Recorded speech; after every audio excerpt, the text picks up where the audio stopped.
বরিষ্ঠ হেফাজতে ইসলাম বাংলাদেশের বিভিন্ন পর্যায়ের কেন্দ্রীয় নেতৃবৃন্দ, সমবেত সাথী বন্ধুগণ, আজকে স্বাধীন বাংলাদেশের সার্বভৌমত্বের দায়ে স্মরণ করতে চাই এই স্বাধীনতার জন্য যারা রক্ত দিয়েছেন, ত্যাগ স্বীকার করেছেন, আবু সাইদ সহ ছাত্র জনতা যারা শহীদ হয়েছেন, যাদের আত্মত্যাগের বিনিময়ে আজকে স্বাধীনতার সুফল আমরা পেয়েছি।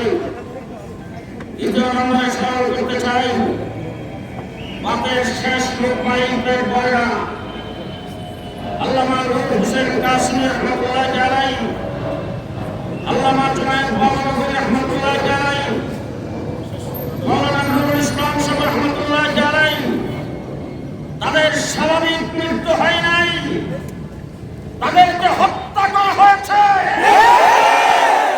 আমরা তাদের প্রতিশোধ নিতে হবে। সংগ্রামী সাথী বন্ধুগণ, 2013 সালে শাপলা চত্বরে হেফাজতে ইসলামের তাহাজ্জুদরত, নামাজরত, সাজদারত, জিকিররত অবস্থায় তাওহীদ জনতার উপর যে নির্মম হত্যাকাণ্ড চালাচ্ছেন, তার বিচার বাংলার মাটিতে হইতে হবে। 2021 সালে আমরা কি দুষ করেছিলাম? ব্রাহ্মণবাড়িয়াতে পাখির মতো গুলি করে 21 জনকে হত্যা করা হয়েছে, চট্টগ্রামে 7 জনকে হত্যা করা হয়েছে। সেই রক্তের উপর দাঁড়ে আমাদের বাংলাদেশের 12,000 আলেম ওলামায়ে কেরামকে গ্রেফতার করে বিনা বিচারে বিনা দোষে বৎসরের পর বৎসর কারাগারের প্রকোষ্ঠে রাখা হয়েছে। বীরখানার ইতিহাস আমাদের কি হয়ে গেলে চলবে না। 15টি বৎসর পর্যন্ত নির্মম নির্যাতন চলেছেন। 15টি বৎসর পর্যন্ত 15 বৎসরের ইতিহাস, রক্তের ইতিহাস, 15 বৎসরের ইতিহাস, নির্মম ইতিহাস।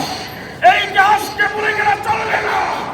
আজকে যারা তত্ত্বাবধায়ক সরকারের দায়িত্ব নিলেন, আজকে যারা বঙ্গভবনে আছেন, আজকে যারা সরকার গঠন করবেন, আজকে যারা সরকারে থাকবেন, আলেম ওলামায়ে কেরামকে অবহেলা করে, হেফাজতে ইসলামকে অবহেলা করে কেউ টিকে থাকতে পারবে না। আমরা স্বাধীনতার জন্য লড়াই করেছি, রক্ত আমরা দিয়েছি। শুধু আজকে নয়, সর্ববৎসরের ইতিহাস। দেওবন্দি ওলামায়ে কেরাম রক্ত দিয়ে দেশকে স্বাধীন করেছেন ইংরেজ থেকে। 1971 সালে আলেম ওলামায়ে কেরামের ভূমিকা কম নয়। আজকে 53 বৎসর পরে নতুন যে স্বাধীনতা অর্জন হয়েছে, এই যেন আলেম ওলামায়ে কেরামের রক্ত জড়িত। সুতরাং এই রক্তের কোন প্রকারের বেইমানি করলে চলবে না, এই রক্তকে অবহেলা করলে চলবে না, এই রক্তের সাথে গাদ্দারি করলে চলবে না। আমরা এই রক্তের ইতিহাসকে সামনে নিয়ে সামনের দিকে চলতে হবে, দেশকে পুনর্গঠন করতে হবে। একটা পরাধীন দুর্নীতি পরিণত করে শেখ হাসিনা যেভাবে পলায়ন করেছেন, পৃথিবীর ইতিহাসে নাই।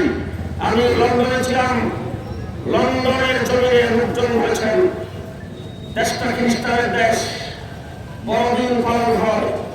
হয়তো পর্যন্ত কোনোদিন বড়দিনও এইভাবে পালিত হয়নি। শুধু তাই না, মুসলমানরা বলেছেন যে সেখানে আমরা ঈদের আনন্দ এখন করি নাই।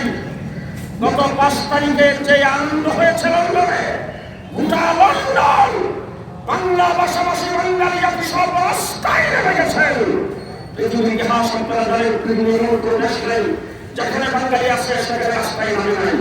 বাংলাদেশের অবস্থা, রাস্তাঘাটে মানুষ যেভাবে নেমে আসছেন, আমার তো জিজ্ঞেস করতে হয় আওয়ামী লীগ কোথায়?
ইনশাআল্লাহ।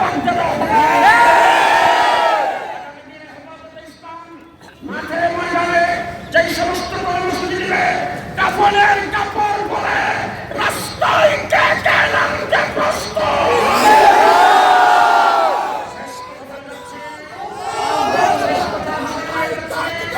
আল্লাহু আকবার। 2001 সালে 6 জন শাহাদাত বরণ করেছেন, 2021 সালে 21 জন শাহাদাত বরণ করেছেন।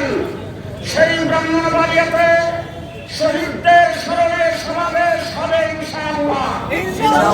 আমরা সকলে সেই সমাবেশে যোগদান করব। আলহামদুলিল্লাহ। অবশ্যই আসসালামু আলাইকুম ওয়া রাহমাতুল্লাহ।